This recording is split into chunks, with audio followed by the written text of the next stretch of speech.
nafasi ambayo Mungu amekupa, kitu ambacho Mungu amekupa, hebu kitumie hicho. Kwa hicho watu watamheshimu Mungu, watu watakukimbilia, watu watataka msaada kwako. Hello. Kusoma kwenye Biblia, kuna miti ilienda kumwambia mtu mwenzake, wewe tutawale, uwe mfalme kwetu. Soma. Siku moja miti ikatoka ili kutia mtu mmoja mafuta, kutia mti mwenzao mmoja mafuta, uwe mfalme juu yao.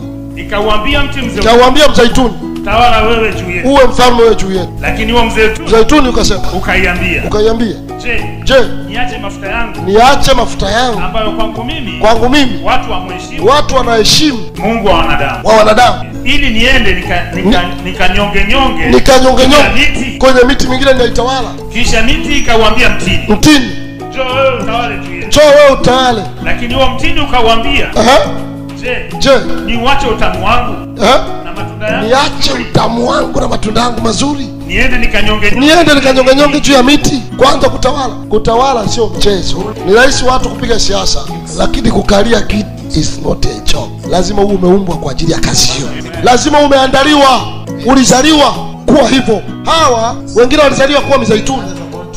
Watu wanamheshimu Mungu. Kwa hiyo nafasi ambayo Mungu amekupa, kitu ambacho Mungu amekupa, hebu kitumie hicho.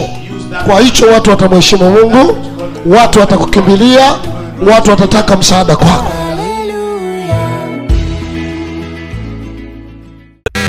Unasikiliza Kitungi FM 99.0.